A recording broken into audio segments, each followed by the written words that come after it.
Listen, there's a lot of information out there about things that you should watch out for when you're buying a business. And some of it's right, some of it's not so right. Today, we're going to kind of give you a guideline, a framework, if you will, for how to think through this, how to understand it, how to make heads or tails of what you might see if you're thinking about buying a business. We're going to be ranking the biggest to the worst or to the not so big red flags that you might see when you're doing due diligence to buy a business. We're going to be talking about the things that you should be worried about that should make you run and the things that you should not be so worried about. So when we're ranking these, if it's in the S tier at the top, that is the biggest types of red flags you should absolutely watch out for. A tier is going to be something that is pretty problematic. It may not be a deal killer, but it's probably still going to be. It's not the worst thing you could see, but it's pretty bad. B tier is something that is a little bit of a problem, but it's not going to be a deal killer. It's something you can work through. C tier, it's a bit of a yellow flag. It's something you should definitely proceed with some caution on. It's something that you should ask some questions on, but it's not going to be a deal killer by any means. And your D tiers are things that honestly you really shouldn't even be so worried about. So diving in, first one that we're going to talk about is if the business is if it's an old and not so sexy business. So for this one, let's see where we've got this.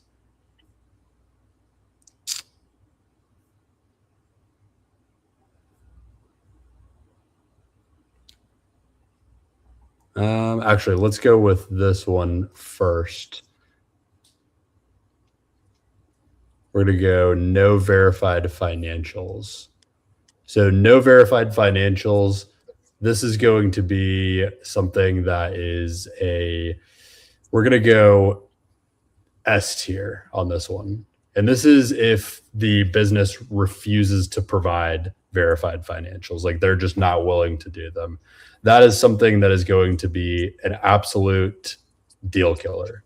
If you can't get any kind of verified financials for the business, then you're really just not going to be able to make an accurate assessment of it at all. It's going to be a complete deal killer. You just can't do it.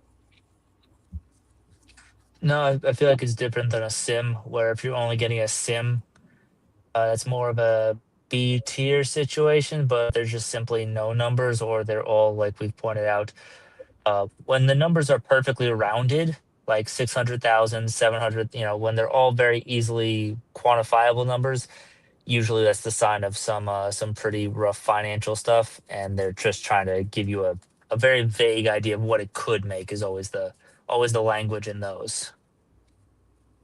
Yep. The next one is if the business is old and unsexy. If the business is old and unsexy, this is going to be a D tier. This is not something you should be worried about at all. I would actually say on the flip side, this is something you should be excited about. That means there's a lot of opportunity for improvement, for growth, for improving the profits of the business. I mean, that's kind of a gimme for us on this one. I mean, we see it all the time. We talk about it all the time. The idea and concept of sexy business is kind of weird in and of itself, but the tried and true things are tried and true for a reason. So the business itself, if it's old, it should not be a red flag. Completely agree. And the next thing is, let's see, we're going to say if the revenue is kind of flat, meaning, let's say the business did the same amount of revenue the last couple of years. This is something I think maybe not everyone will agree with this. People get very concerned about this.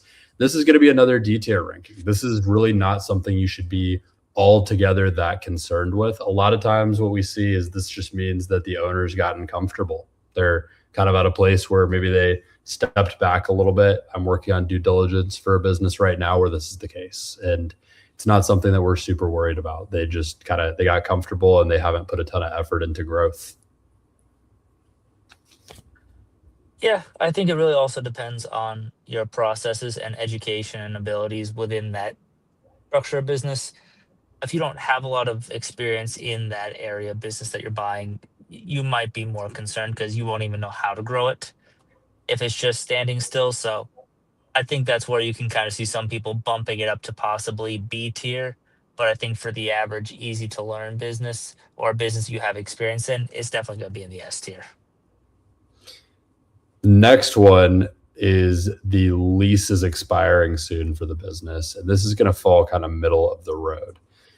The reason I'm putting this middle of the road, we're going to go B tier with this, is this really depends on the business, right? There's some businesses where maybe they have a lease for an office that they're working out of, and it's really not that big of a deal if they had to change locations. Maybe some people work from home. Maybe it's just a regular office and you can relocate and not have a lot of trouble. But in some cases, let's say you've got like a restaurant or you've got like a machine shop or something where there's a lot of equipment set up. These are businesses that depend a lot on having that lease in place. And there's actually a lot of risk to the business if the lease is about to expire. So this is really going to be a case-to-case kind of situation.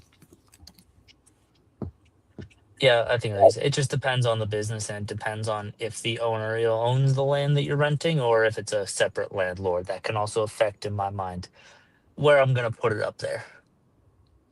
Now, next one is a big spike in revenue right before the sale. We're going to call this an A tier. This is sometimes a really big problem. Now, it's not always a bad thing. That's why we're not ranking it an S tier. But if you see a really big revenue spike or a really big profit spike right before, there's a decent chance that there's something being gamed behind the scenes in the accounting. And you should be, this is something that is very likely to throw a wrench in the deal that you're trying to put together. It's something that maybe you can dive deep enough and figure out where it's coming from. There's a real explanation. We're talking about very extreme spikes here. This is usually going to be something a little bit problematic worth looking into, maybe something that might fundamentally change the way the deal works. Yeah, when going from good to great is all well and good, but if it's only 1 year of good to great, I mean, I've even dug deep on if they have one good year and I see of 5 years, what happened. And sometimes it's a little bit of cook in the books, and sometimes, like we found, it's just industry. You have a big year for hurricanes, your removal service tends to get really good that year. So there can be some explanation, which is, I think, why A is a good spot for it. Now, next one is going to be messy financials. We're going to call this a C tier. This is something that this is not going to kill your deal. It might make your deal a little bit harder, and you might find something is different than how it was portrayed once you get into the financials.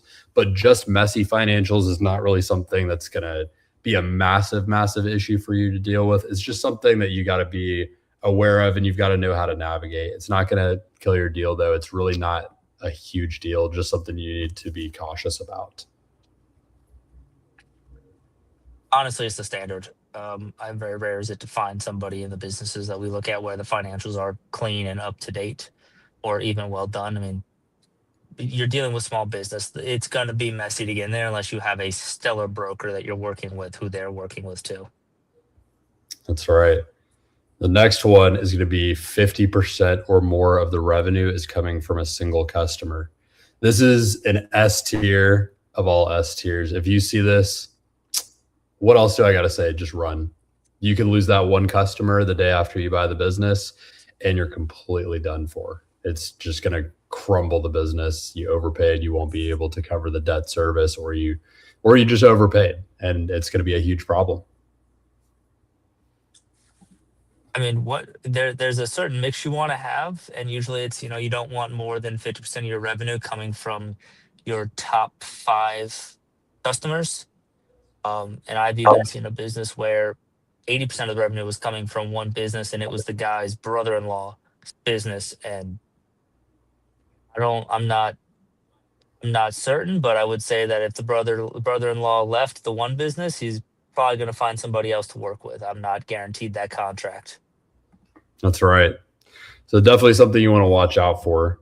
Now, on the opposite end, if the seller is looking for some seller financing, some might see this and say, why would they be willing to do that? Do they not feel like the business is worth that much?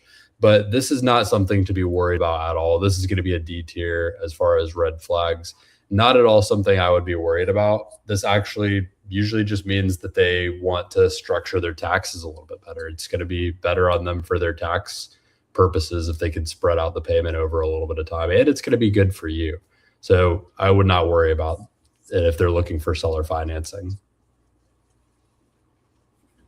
No, I mean just on principle, they're putting themselves on the hook with the business.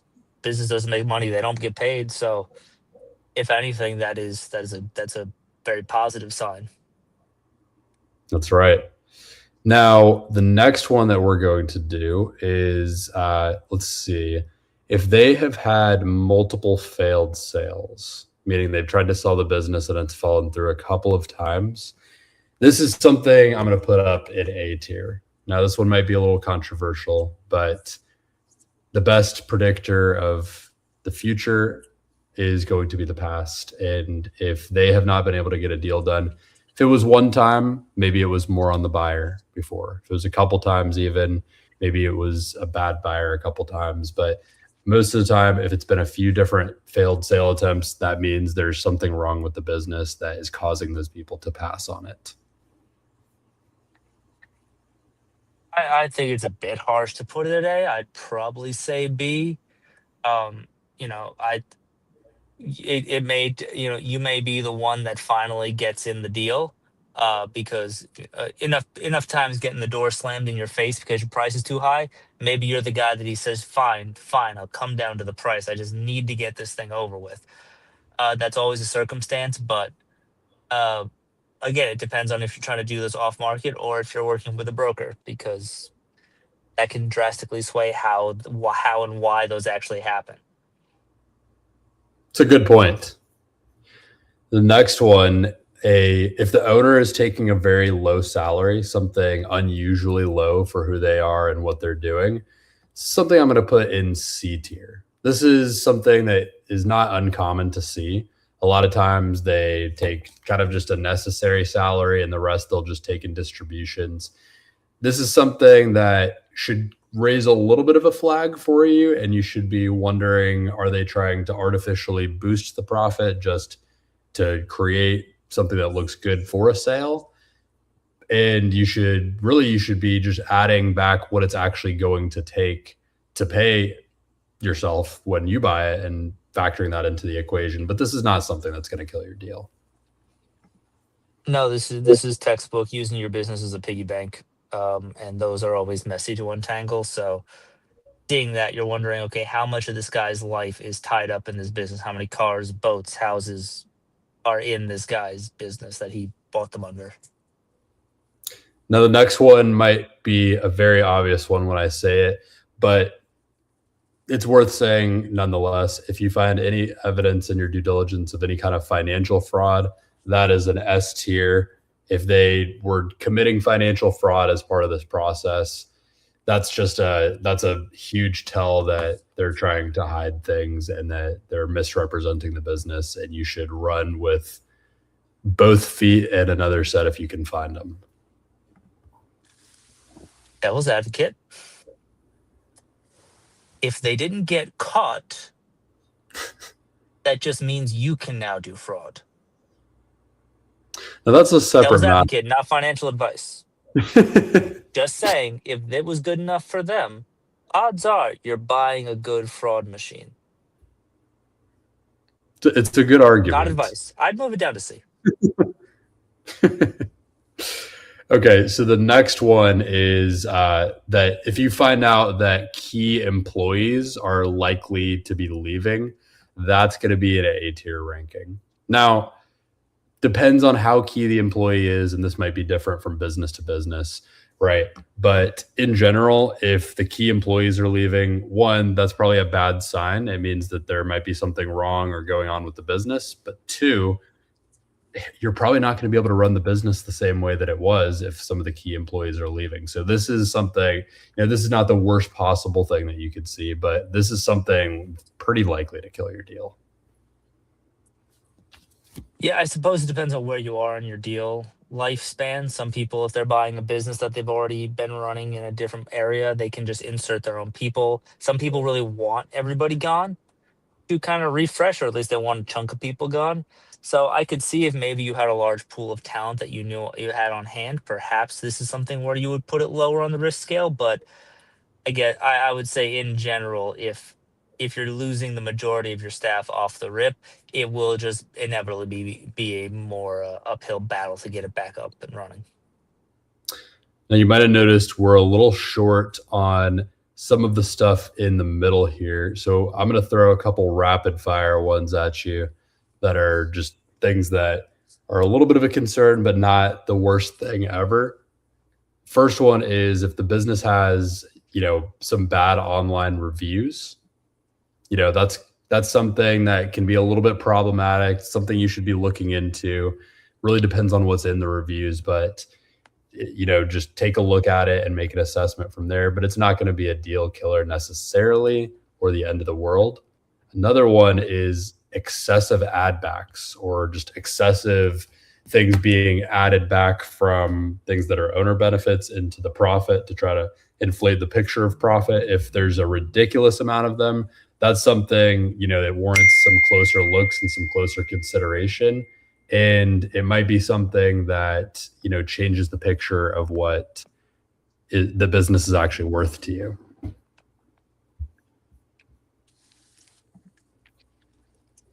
I mean, I guess to me personally, the ad backs I would bump it up a tier, because that's right on the inflating numbers category for me. Ad backs are just like the little brother of that. It also goes in line with the using the business as a piggyback.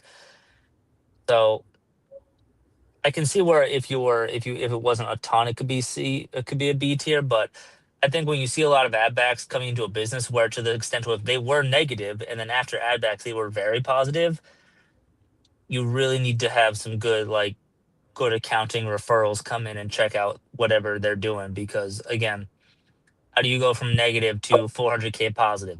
That's a lot of ad backs. Great point. Yeah, everything is in context with everything else, right? Some of these things can be worse than others if they are extreme. But speaking of things that could be a problem if they're extreme, if you have incredibly key contracts to the business, meaning things that are a giant chunk of the revenue, you find out that those contracts are non-transferable or they're not going to continue for some reason. This is if the contracts are very key to the business. This is something that we're going to put at the S tier. If they're not going to be able to continue, that's a material difference in what the business is going to be able to continue to do. Doesn't make sense to pay for something that you're not going to be able to continue. I mean, it's just honestly no notes. Just next. That sums it up. I got nothing on that. I can't even devil advocate that one. The next one, we talked about this before, but if there's a moderate amount of customer concentration, that's going to be a C tier ranking. This is something to kind of proceed with some caution on, but it's not going to kill your deal most likely. Now, we're talking probably if there's concentration in a customer of under 20%. If any customer is making up more than 20% or even really more than 15% of revenue, that's when things get a little bit shaky and could be a problem. But if it's moderate, if it's like 10 to 15%, 15% to 20% from a customer or two, that's not the end of the world. You could still make that business work. So I'm going to put that one as a C tier. I mean, that one just comes down to how much you're fluent in marketing and or the industry. If you guys are watching this, go watch our episode last week. We interviewed some guys that target businesses that may not be the nicest or may not have like the craziest numbers, but they know what they can do to them. And if they make some check marks, they can take a moderate book and turn it into a massive book. So if you want to see a master class on how to do that, go watch our last episode. All right. And we're getting into the final stretch of the last 10 or so here. So we're going to go a little rapid fire here to round out some of these last ones. Next one is if you see the seller or whoever's representing the seller just being evasive during the due diligence process, I'm going to put that as an A tier. And the reason I don't put it as an S tier is, everything is about interpretation. If they're just busy. They might seem evasive, but they're not actually. But if you feel like they're being evasive, this is something it's going to make, even if it's not intentional, it's not on purpose, this is going to make it very difficult to get a deal done because you really need them committed in the process. Yeah, I mean, I think I mean, we've all had those where you've texted somebody, you've been in contact, and they just ghost you. And I mean, one of the only ways that we found that you can get regular good information is going through a good broker, because then they got their feet to the fire. So a way to avoid it is to have good intermediaries for whatever you're doing these transactions. But if somebody's just going to ghost you, they're going to ghost you. Now, two more that are really not that big of a deal and are going to fall into our D tier category.